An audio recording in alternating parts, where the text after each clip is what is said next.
Ladies and gentlemen, welcome to another episode of the Face2Face podcast. Thank you for sticking with us all the way till today and beyond, hopefully. My name is Nicole Kamwendo and I am your host. And in this episode, we are going to be talking about a subject that has now become of great importance and trending, I should say. Money, discipline, wealth, and all of the things that come with it. Joining me on this episode is Mr. Daniel Dunga himself. Welcome to the podcast. Thank you. Thank you, Nicole. So for the viewers who maybe have never seen you before, they just heard the name. Who is Daniel Dunga? Well, Daniel Dunga is Daniel Dunga. That's not saying much.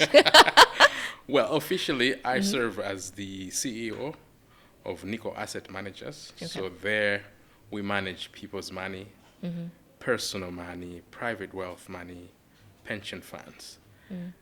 In my personal capacity, I am just a person that believes in empowering other people to achieve their full potential. Okay. It could be financially, it could be career-wise. I like talking to young people and helping them see what's possible.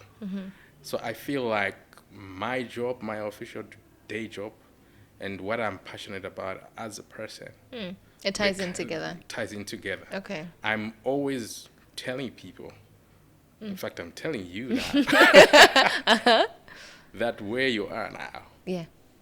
is a fraction of what you potentially can become. Okay. It could be money-wise, it could be professional-wise, it could be your career, it could be your impact in the world. So I think I give you a balance of who I am, Okay. what I do officially, and what I am as a person. Okay. Inspirational speaker on the side from what it sounds like. Yes. So maybe let me just start out by asking you this question. Have you ever been broke? Oh, yeah. Yeah? I was born very, very poor. Okay. We grew up in Bangwe. There, I went to Bangwe Primary School. I've been at the bottom, really, for a long, long time. So, yeah, I started off broke, properly broke. So- I still am not where I want to be, but I'm not what I used to be. I like that. I like how this is going to be such an interesting conversation. This is so interesting. Okay, so what early experiences shaped your relationship with money and discipline? So, like I said, I was raised in Bangwe there. And there, I thought I was okay because I had shoes. My colleagues didn't have shoes. And I think my father really tried hard to kind of provide what we needed. Until I was selected to come to Academy. Okay. And I met proper rich people. And I knew I was broke. I was poor. And Okay. immediately, and I was young, Okay. immediately I knew that's what I want to be. So my relationship with money became clear at Kam's Academy when I saw what I didn't have and what other people had. And immediately I knew what I wanted to get. So how did that period influence how you started looking at money, the way you look at it today especially? I started studying people who had what I wanted, Okay. which I didn't have. And I started studying how did they get there. And when I was introduced to a world of books, Okay. I went in. I just dove You soaked into it all up. books. Yeah. You see, I would like to say to you now, and maybe to your listeners as well, when you are inside those two covers of a book and you read about successful people, you begin to live the life of what you're reading. Okay. And your imagination opens up. And immediately I knew if the world has this to offer to anyone that dares to dream, then I must go for it.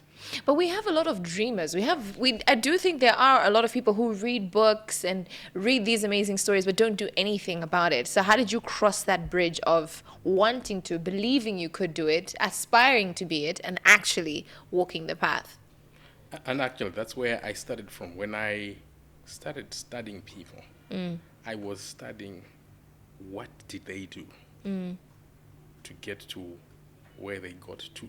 And I discovered that it's small, simple things that people did. Small businesses. But the biggest thing that I discovered was to study how money works. Money works in a certain way. Okay. Money works by certain principles. And once you understand how money works, simple things like consistently putting money aside, small amounts, but in a consistent manner over a long time, money grows. Okay. Money does grow. But it's the discipline of being able to, in the religious circles, people call it seed money, where you're putting it aside for purposes of allowing it to grow. And you ignore it and you pretend it's not there. You have to pretend that it's not there. Because if you plant maize, I'm assuming you've ever planted maize. Yes. If you plant maize, and tomorrow you go and check it out to see what's doing, and then, sijinambe kumela. And then the next day you go check it out again. No, you have to commit it to the ground. You have to believe that nature and the universe will do its part, and that this thing will transform right before your eyes to become something bigger than what you planted. Now, from that discipline that you then grew, now you find yourself in a leadership position. From the outside looking in, leadership mostly looks like control. So what does responsibility actually feel like when you're at your level of leadership, the CEO of this massive company? It actually feels the same way. By the way, we imagine things feel in a different way when we don't have them. But True. when you are actually there, That's so true. it's so normal. Yeah. It's so normal. But you have to understand the responsibilities that are on your shoulders. Okay. Because at certain levels, you are responsible just for you. At a certain point, you're responsible for another person. If you get married, you're now responsible for you. And your family. And your family. Yeah. And your children. And when you are in a leadership position, for example, at Nicole Asset Managers, on one side, I look after just over 80 people. And these are people with dreams, with ambitions. So I have to understand my role in people that look up to me. And beyond that, clients. We manage thousands of clients. And beyond that, the pension funds that we manage, that's money for a whole nation. So once you begin to understand the responsibilities that are on your shoulders, the people that look up to you, then you begin to behave differently. Okay. So it's not your normal carefree feeling. It's always the weight that must be on your shoulders. Exactly. Oh my God. Yeah. So you're overseeing one of the, like you've highlighted, the largest asset portfolios in the country. How do you then now internalize that weight that's on your shoulders of the decisions that affect people's savings and their pensions? Like, you are responsible for people's futures, some would say. Yeah. So I like to tell myself, and I like to tell my colleagues at the office that any big thing you see in the world, if you see big companies, if you see big airplanes flying, these things were built by people. People like us. The moment I know that there are thousands and thousands of people that have done bigger things than what I'm actually responsible for now, and then I tell myself I'm capable. Okay. I can do anything. It's been done before already. So it feels like it's a big thing, but it can be done. Only that your mindset should be do your best, your very best, and do it every day. If you do your best, your very best every day, you'll come out right. Okay, I like that. You see, I said inspirational speaker on the side. Yeah. Now, you are one of, I like to think of it as the silent successful people in the country. Like, you're not very vocal about your success and how far you've come. But for someone to manage capital at your level, people naturally assume a certain level of personal success. So how does it feel? Just, this is between you and me. Forget that there are cameras. How does it feel to see billions in your account? Oh, actually, there are two answers to that. Okay. So the first answer is that it actually feels normal. Because what happens is that you don't move from 0 to a billion. You grow to a billion. Okay. So from 1 to 2, it feels normal. From 2 to 4, it feels normal. From 4 to 6, it feels normal. So by the time you get to a billion, you've been walking the journey. True. So it feels normal. It doesn't shock you if you've seen it grow. It's like if you plant a tree. There is no day that it shocks you that it's a big tree, because you've seen it, but you really haven't seen it. But it's been growing right before your eyes, so it doesn't shock you. But the other side of it, when you actually see it, is that I'm sure you are on 322. That's the NBS app, or more 626, the National Bank one. You know, when you receive that trans ID. Yes, that feeling. And we rush to the end to see whether it's DR or CR. Yeah. When it's CR, it means it's money coming. And you know that rush that Yeah. just makes you feel, whoa, the world is a good place. The problems that people are complaining about don't affect me. So that moment when, it doesn't matter how much it is, your trans ID, 10,000, 20,000, but it just gives you a good feeling. So imagine having that feeling, 24/7, like all the time. One day is one day. So my point is, I'm trying to make you see that, and I'm trying to say, hey, go for it. Yes. That does sound beautiful. Yeah. I like that the picture that you've painted, that it's not something that just happens overnight. It's something that can actually be grown into a reality. I like that. Yeah. Now, from your perspective, what does financial freedom actually mean? Because a lot of people, I think, when we think of financial freedom, we think it's just having all the zeros in the account. We think it's numbers. To you, what is financial freedom? So financial freedom is just the feeling of, I've got it under control. Whatever comes, I can deal with it. Okay. And the next level of financial freedom is whatever I want, I can do. By the way, it's not excess or living excessively. That's not what financial freedom is. But financial freedom is the absence of fear that something can shock you and you can't deal with it. Okay. It is the feeling that if it comes up, I can deal with it. And it's also the feeling that if I really want, I can do it. So it's a mindset. It's not really, as a matter of fact, obviously, you can't just believe yourself into financial freedom. It has to be backed up. It has to be backed up by availability. But just that feeling of being in control.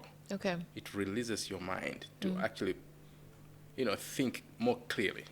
So financial freedom is the space that money can give you for you to dream even bigger and for you to think clearly. Because there are many things you can do, but the thing that blocks your mind is I cannot do it because I cannot afford. So even if it's something that you could have done, your mind block tells you can't do it because you're thinking, I don't have the money. There are people that have done things when they didn't have the money, simply because they gave themselves the freedom to think. Yeah. So in your experience, how much financial success is actually driven by behavior rather than knowledge? Well, I like to work with numbers. Okay. Above 50%, 50 to 60%. Is knowledge driven? No, it's behavior. Is it? Okay. It's Explain. Behavior. Explain. You see, people do things even before they fully grasp what it is they are doing, but their gut feel tells them, I'm doing the right thing. They will only discover, I've got a lot of clients today who say, when I looked at the value of what I have compared to the actions that I took years ago, I didn't realize what I was doing would create this big thing. Meaning they were investing, not really knowing what the outcome would be. Okay. But they still had a consistent behavior. So knowledge is good. You need to know how money works. But not everyone can see the future. So you don't always know what's going to come. Okay. You don't always know how it is going to work. So knowledge is a good part of it, but it's not a big part of it. The big part of it is behaving in the right way around what it is you want to do. If we were talking about money, the discipline of staying consistent, the discipline of avoiding excesses, the discipline of staying within your financial plan or your budget, even when you don't know Okay. What's going to happen? what's going to happen. Yeah. But knowledge is also powerful. But if you have a lot of knowledge, but you don't behave with the knowledge you have, as a matter of fact, if you behave without knowing, you can achieve bigger things. Okay. If you don't behave, even when you know, One can survive without the other cannot survive without the other. Exactly. I like that. Yeah. So what are the most common behavioral mistakes that you've seen investors make? investors, Yes, investors, especially maybe we can't say your clients otherwise. But what in general? okay, you see why I said investors is because there's people, which is all of us, Yeah. No, but I mean investors specifically. mistakes that investors make. Number one is to be in a hurry. What do you mean by that? You these things work with time. Time is the greatest resource in investing. Give yourself time. So, for example, if you plant a tree, a Mbawa tree, which matures over 25 years, but you want to use it in the next 5 years, you are in a hurry. It's not going to work. Okay. So that's what I mean. You are trying to achieve something that is achievable in 5 years, in 1 year. So you move from one place to another place, and when you hear, oh, but it's growing faster there, then you try to chase growth, and you're in a hurry. That's a big mistake. Secondly, a lot of people, they do not execute. They create a plan. It's a beautiful plan. I'm guilty of that. I'm so guilty of it. Execution. Yeah. The discipline to execute a plan. A lot of people, including investors, they don't have it. This is why, maybe I shouldn't go there, but I can give you an example. The way tax works, or the way pension works, is that the law has created a system where they will take money from you and put it into an investment, or they will take money from you and give it to MRA as tax, because they don't trust you that you Because you're actually going to do something productive with your money. Exactly.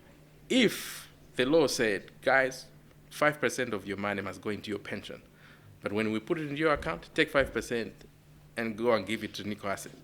We're not going to do that. We're not going to do that. We're not gonna if do the law that. say, hey, 30% of this is tax. So when you get paid, take 30% and go to MRA. There'll be no queue. Exactly. So the law recognizes our weakness, that we don't have the discipline to execute. So they create the discipline in the system. But if you are able to discipline yourself in that way, you are in the 2% bracket of people that will succeed in the world.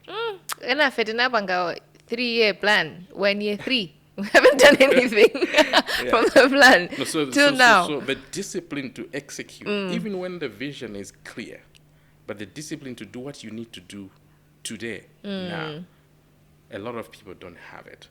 I could give you a lot of examples, but I think these two I've found that they are very, very fundamental. Yeah, and they're very relatable as well. So now coming to your formal role, the Nico Group has delivered really strong financial performance in recent years. Yes. And this is even despite what we think is standard news, that Malawians are facing dire conditions and everything. So how do you reflect on that contrast, where on one hand, Nico Group is doing so well, on the other hand, we believe that Malawi is I hear that contrast, where a lot of people feel the economy is hard, things are tough, and then companies are posting big numbers in profits. It goes down to understanding. Understanding, what do those guys do to make the money they are making?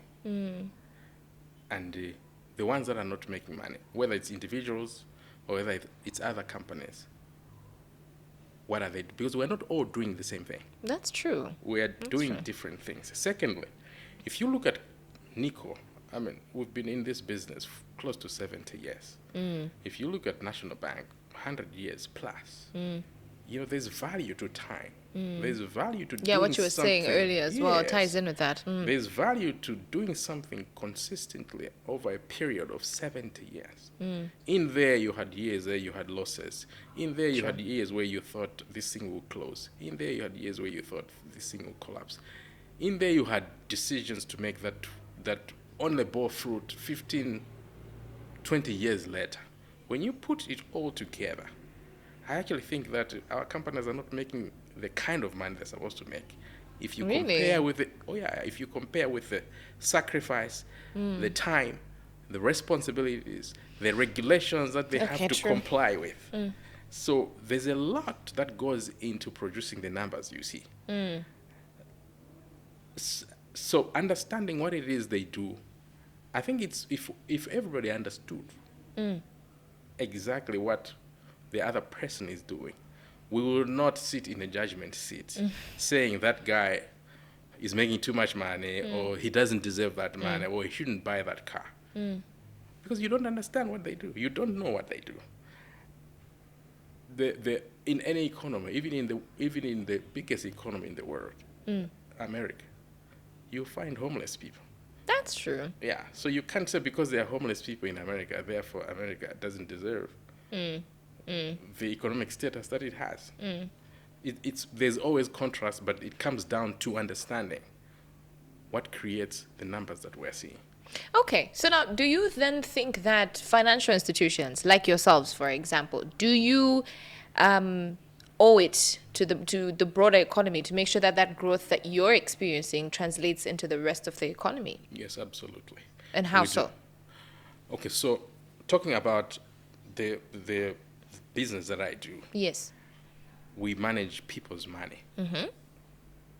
And we are a tightly regulated industry.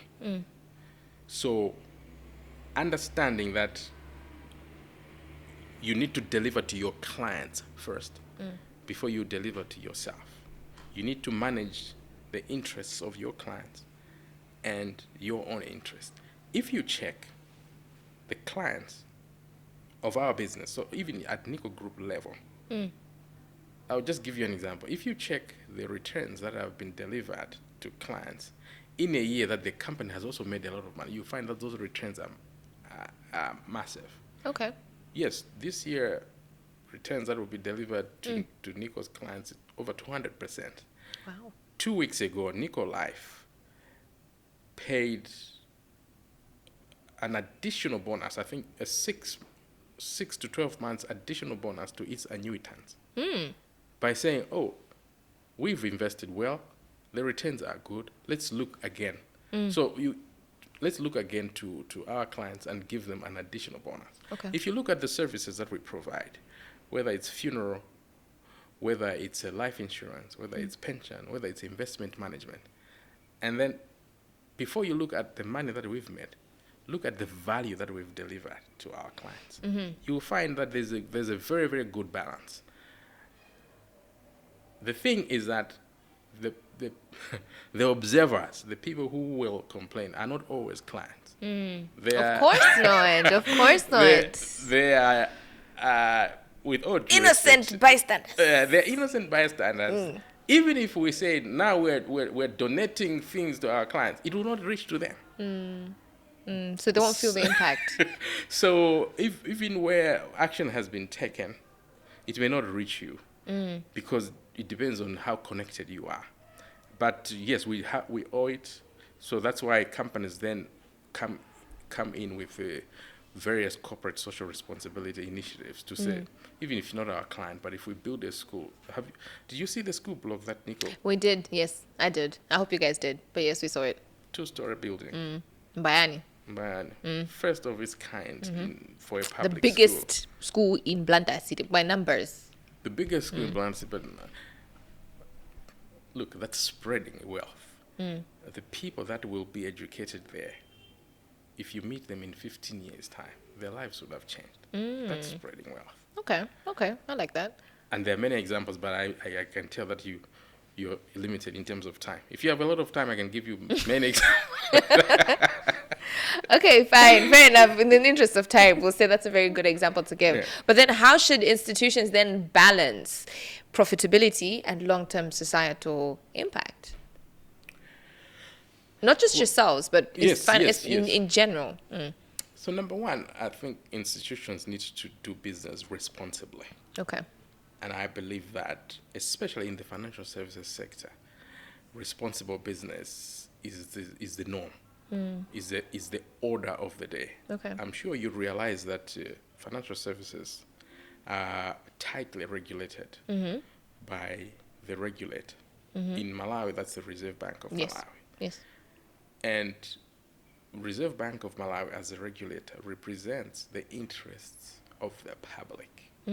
So just by working in that sector already necessarily, your interests are already balanced. We get inspected by the Reserve Bank on an ongoing basis. Our books are open. The regulator can see what we do, can walk in any time. Our license can be withdrawn. So that alone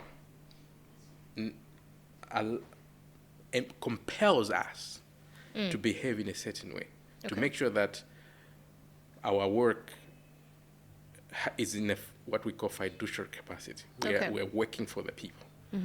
By the time we make the profit, we make the profit by serving people. I mean, it is people's money. It is our money.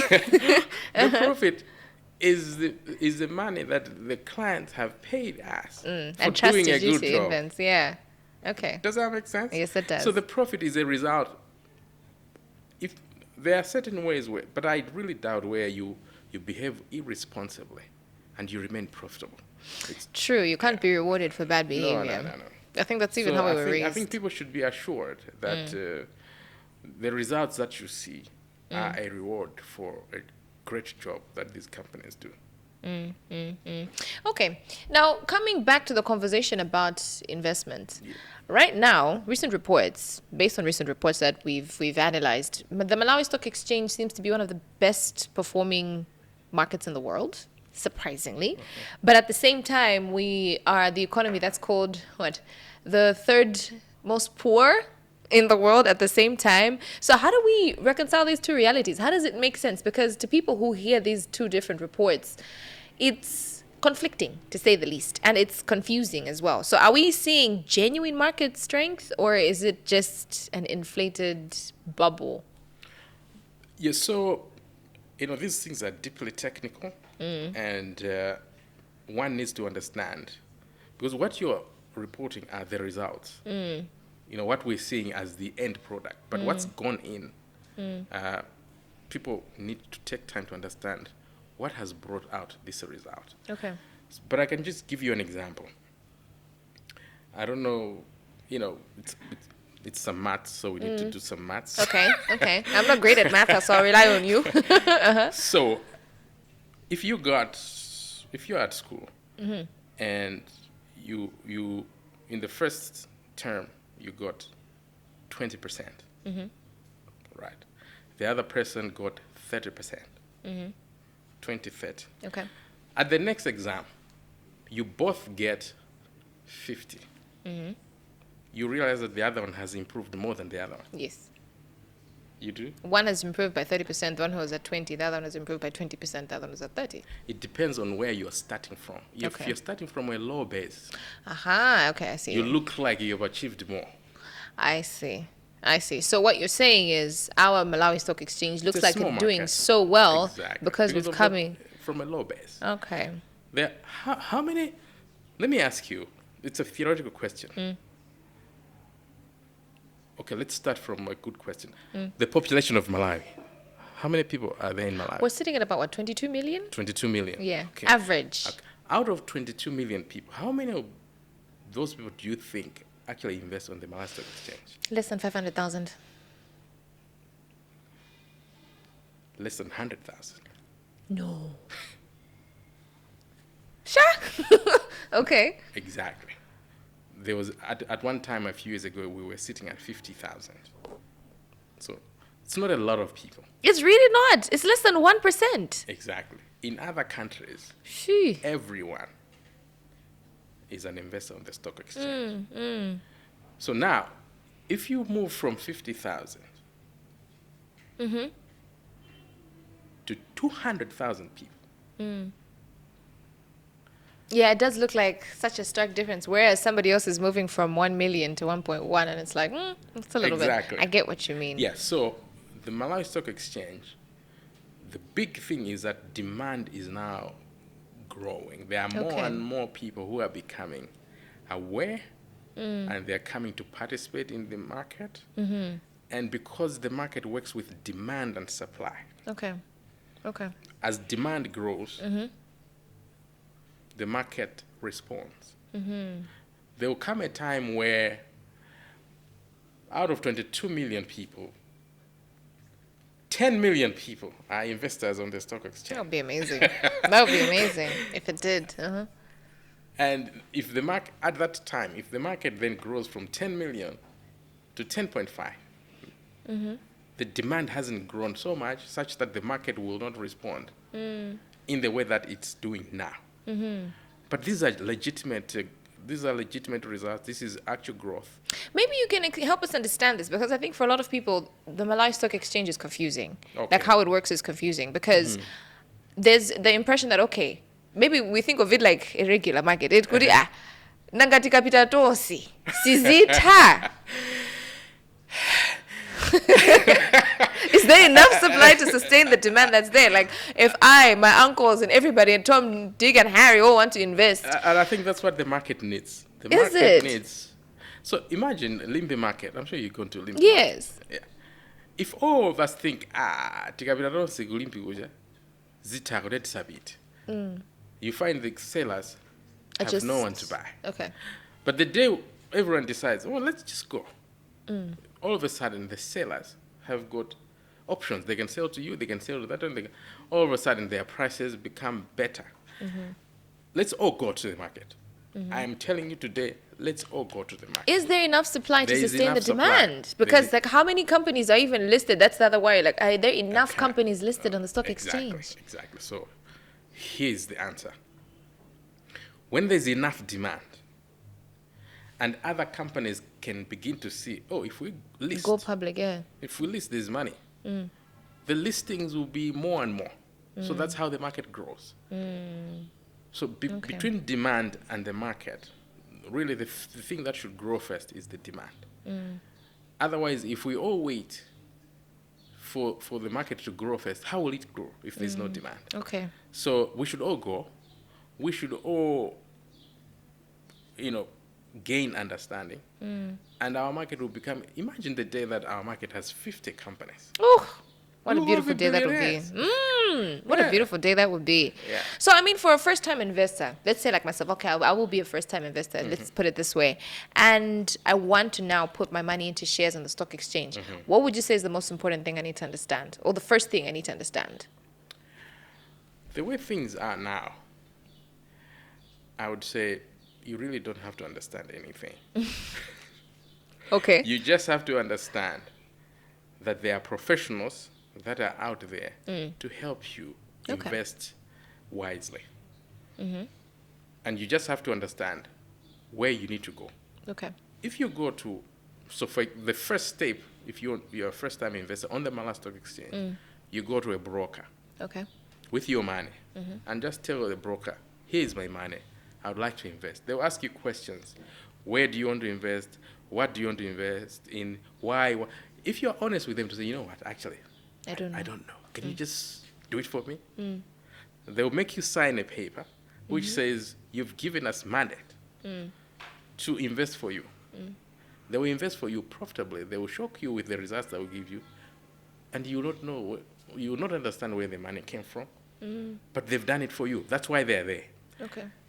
Second step is for you to now say, but how did you achieve these results? I also want to know. So that maybe I can get more. Then you begin to develop knowledge. But you develop the knowledge because you're already in there.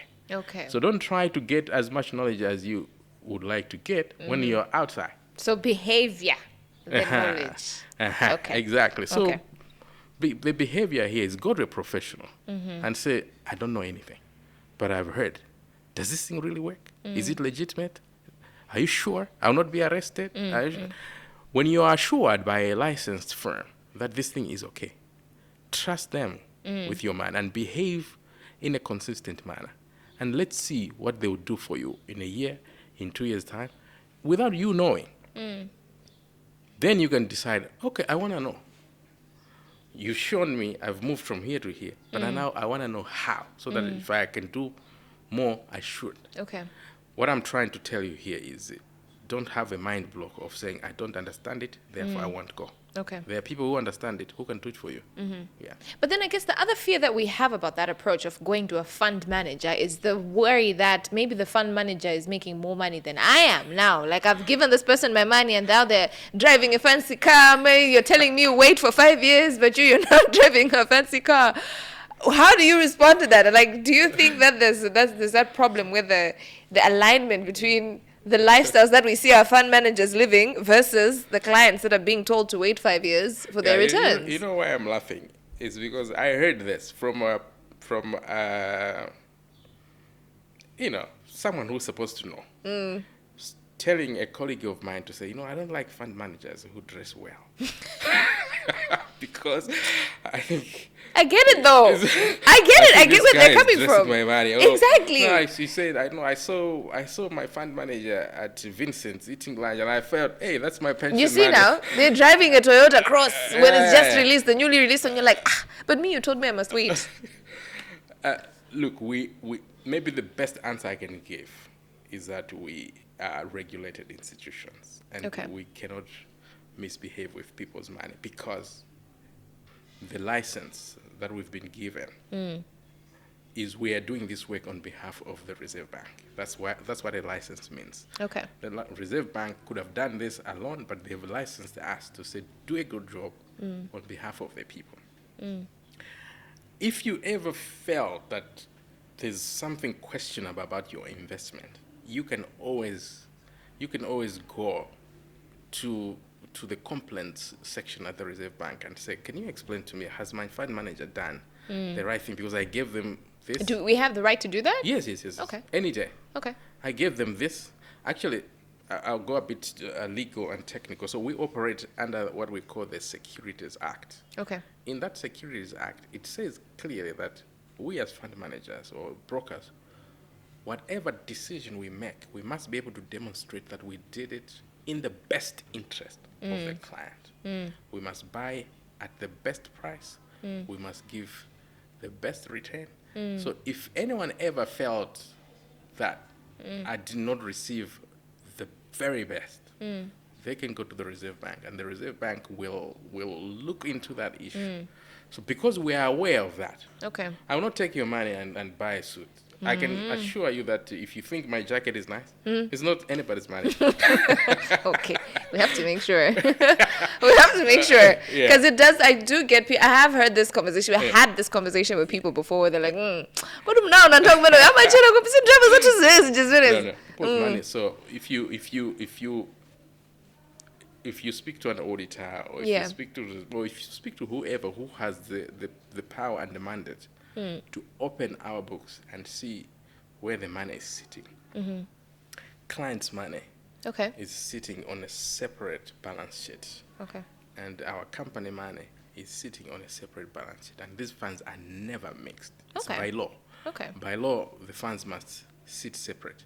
So it's not when you bring your pension check, we then say, go and bank it so we pay salaries. It doesn't happen. That's not how it works. Clients' funds are never mixed by companies, by law. So you can be assured that if people are driving nice cars and they work for a bank, they've not taken their clients' money. Just to make sure. So now, what about if a Malawian who wanted to invest, let's say, in the New York Stock Exchange or the United Kingdom Stock Exchange or even South African Stock Exchange? Is that actually something people can do? Is that a possibility? Yes. That's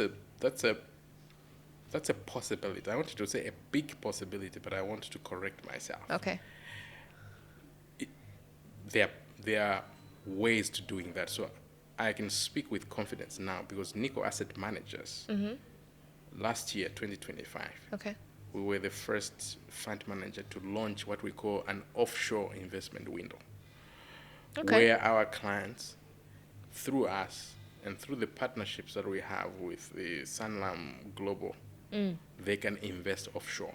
So if you come through Nico Asset Managers, it's very, very possible. You can invest offshore on any market. Actually, we're calling this the global investment window, where Malawians sitting in Malawi can invest. With Malawi Kwacha? Yes. Okay. With a caveat. Okay. What you give us is Malawi Kwacha. And then we go to the bank to ask the bank to say, we want to buy stocks on the New York Stock Exchange. So the bank has to make Forex available. Okay. So in a normal Forex situation, this question should not even arise because the dollars would be available. So you give us Kwacha, we convert the Kwacha through the bank and buy for you. So on the other side, they'll be receiving Forex, of course, but what you've invested with us is Kwacha. Okay. At the moment, everybody understands the issue with Forex. Yes. So we kind of have to say, okay, is the Forex available? And that's a question that we're answering on case-by-case basis.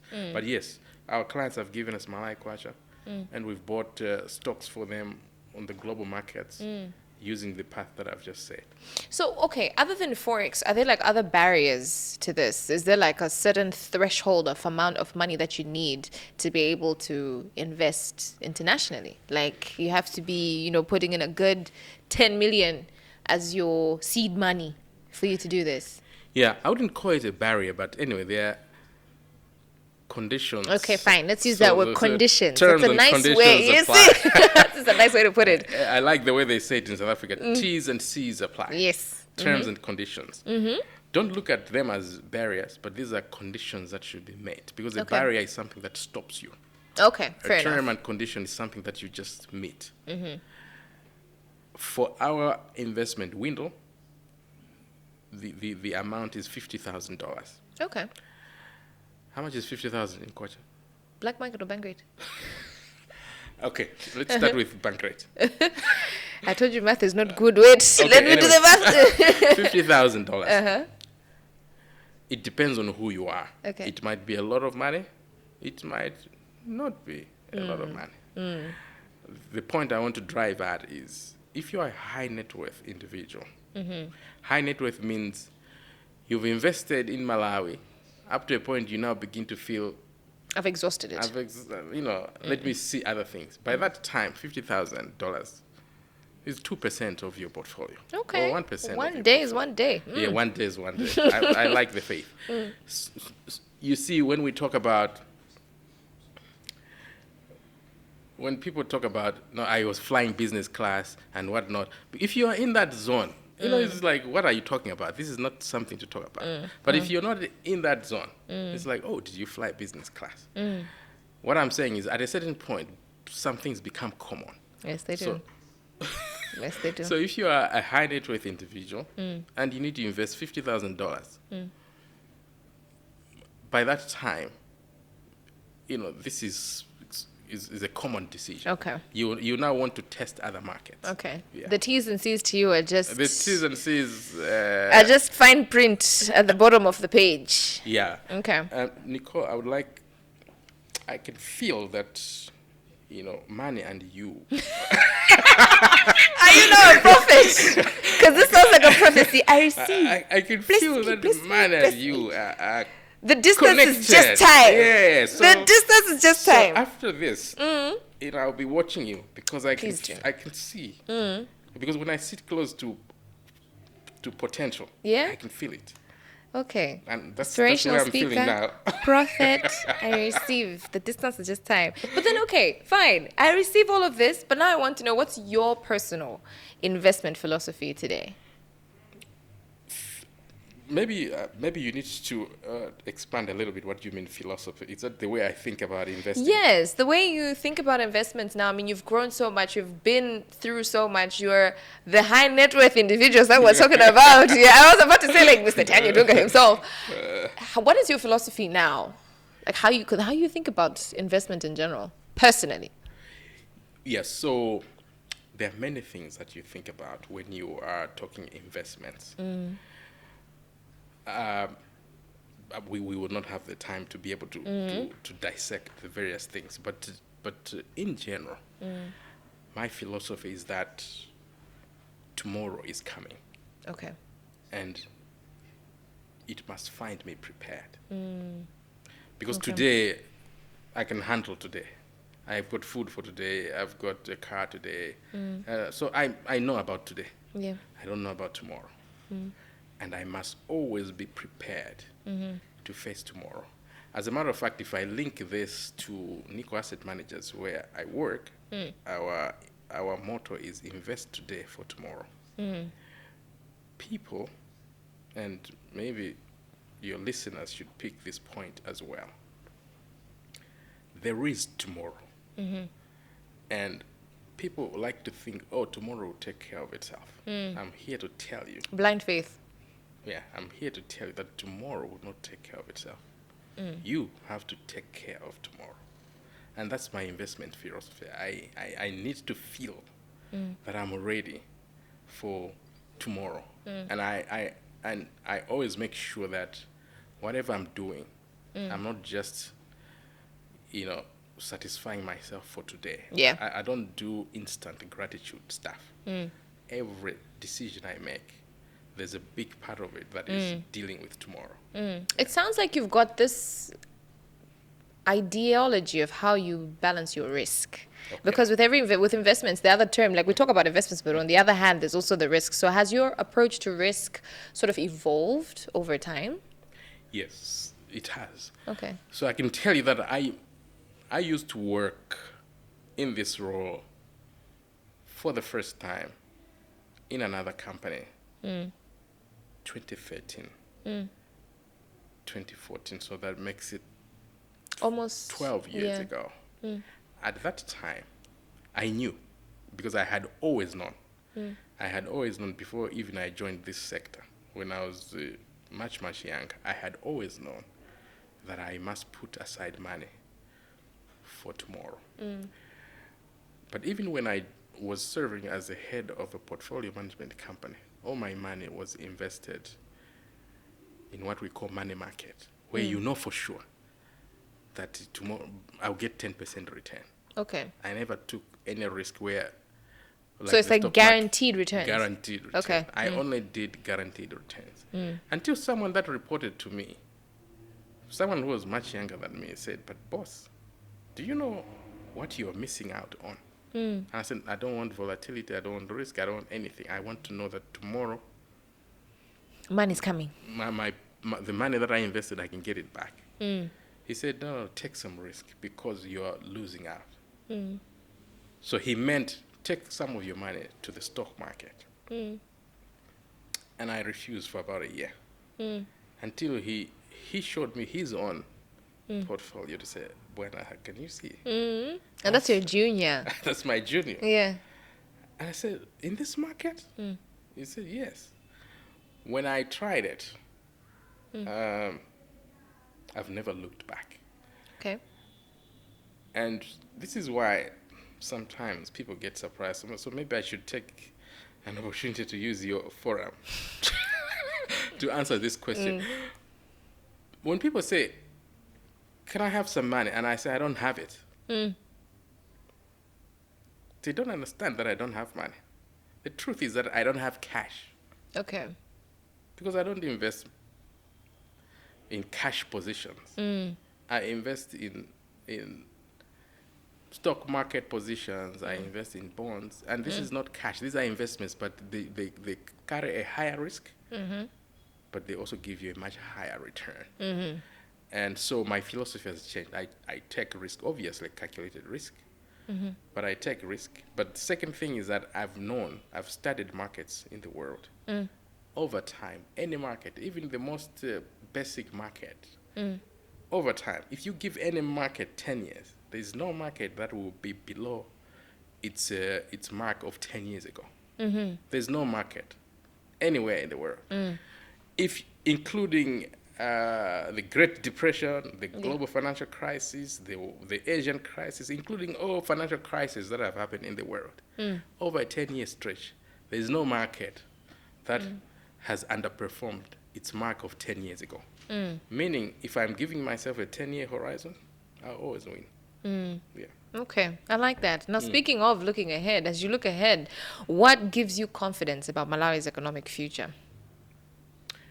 Oh, Malawi's economic future. You have to study other markets for you to know that Malawi is going upwards. It may not be going at the pace and the speed that we would like, but it's going upwards. Because this is how other countries have worked as well. So I'll just give you an example. I don't know how old you are. I'm not supposed to ask you. But I do my best not to reveal my age on this podcast. I'm not starting today. So let me give you the example of myself. I told you that I grew up, in Blantyre here in the Bangwe. And last weekend, I went to a place called Namatapa. Okay. So that's just behind Mpingwe, or I don't know how well you know Blantyre, because that's where we grew up. In those days, it was all bush. And we never thought that that land was useful. Now there are mansions. Now there are mansions. There are mansions. It's like it just spread out. Namatapa has mansions.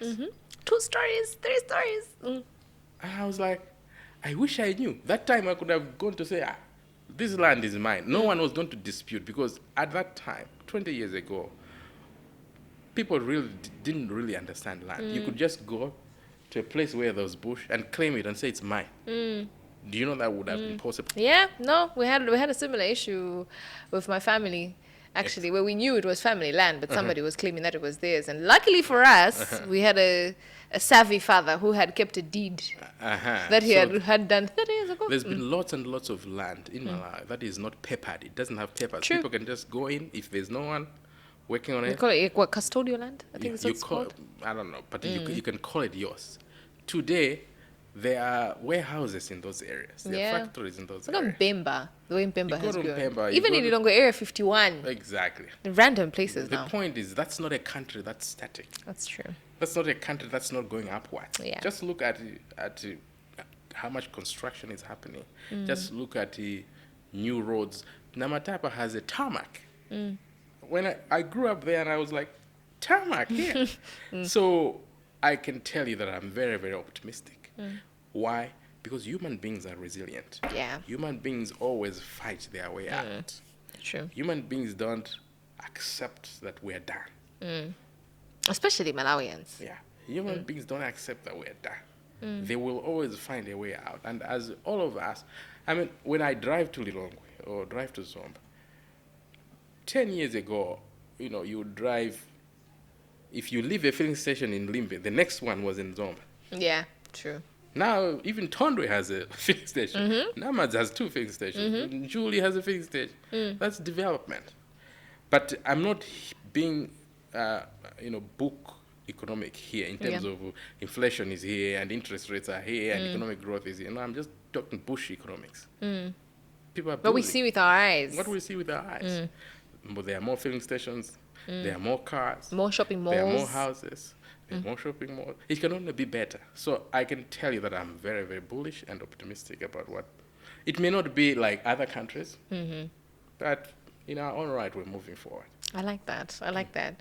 Now, on a personal level, like beyond your current role, how do you think about your legacy and the long-term impact that you're having? Oh, so my legacy. I like that question. But I used to speak to a lot of young people in universities to just go there and say, think big. The world is your oyster. I am an author. I wrote a book called Grit. It's a very good, I think it's the best book in the world. Of course. You wrote it. Why not? And you know what I did? Because I felt that university students could not afford, and I was selling it at 8,000 kwacha that time, Okay. that 2014. and I felt 8,000 quite a lot of university students could not afford. I went to the American embassy and I asked them, fund the printing of this book. Give me so much so I can print thousands and thousands of copies, and let me donate these copies to all university students. So I went to MUBAS, I went to College of Medicine, I went to Chancellor, I went to Bunda.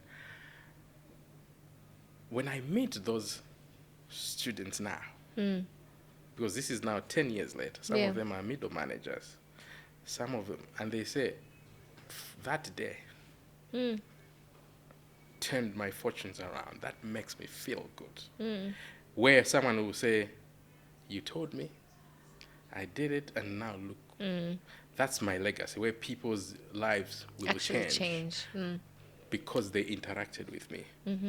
Because my own life changed when I interacted with other people that affected my life. So I just want to be someone that touched somebody's life in a positive way. And one of them... Of course! Guys, I can feel... it's going to happen. It's going to happen. I can feel it, but you have to believe it. Yes, I need to execute. Like what you said, that's the biggest thing I struggle with, is execution. So for me, if I meet anyone whose life became better because our paths crossed, that's my biggest legacy. Okay. I like that. So maybe a good way to close would be for, let's say, a young, hardworking individual is watching this, they're trying to build financial stability. What mindset would you encourage them to adopt when it comes to money? So let me give you a story a little bit. Yes, please. I told you I went to Kamzo Academy in 1993 when I was in Form 1. And I saw rich people, and I was poor. But I refused to live like a poor man. I lived a life of a rich man, but wearing a poor person's clothes. Because I didn't have clothes. But I hung out with rich guys. So the people that felt I was supposed to be working with them, and they saw me working with those guys, they were angry and incensed, and they would talk, and those that felt like they loved me, they came down. Hey, maybe you don't know who you are. Because why are you with those guys? Why are you... Hey. And I said, I know exactly who I am, but I refuse who I am. I want to live the life of who I want to become. I want to become rich. I'll hang out with rich people now. And that's what I would tell anyone. Okay. To not accept their circumstances, but to look at what they can become. Whether they will become it or not is a different question. But the mindset of accepting where you are as your reality, and yet you know where you are, is not where you want to be. That's where defeat starts. Knowing that this is not a good place, knowing that I can be better than this, but accepting even if you don't know how you will become a billionaire, just tell yourself that you are not poor. And that one day, you don't know how, you don't know when, but one day you will become it. It's a mindset of desiring better things, and it's a mindset of refusing. Passionately refuse to be defeated. It sounds like, it's just motivational talking. That's just... No, but it actually sounds actionable. I'm telling you my own story. When I meet people, especially the friends that told me, but why are you there? You should be with us here. Some of them say, we saw it. And I said, I also saw it. I refused. I refused to accept that my current circumstances determine with the finality that this is what I'll always be. So whether you're broke, whether you're at university and you have no food, whether you're about to be chased out, and you do not embrace despair. Hope is the most powerful thing that you can hold. It's bad today, but tomorrow will become better. I like that. Once you refuse to accept your current reality as your final reality, you begin to take actions that will change your destiny. Yeah. I like that. Mr. Dunga, thank you for joining us on this podcast to share your words of wisdom, Appreciate. inspiration, and actually your honesty in answering the questions that we had for you. I hope hopefully next time we're having this conversation will be as peers. I'm looking forward to One day, to one see day. it one day. Thank you. Well, ladies and gentlemen, there you have it. I hope you've learned something from this conversation. Feel free to like, subscribe, and share this episode. And enjoy the rest of your day. And make sure you stay a Face2Face podcast subscriber. See you on the next one.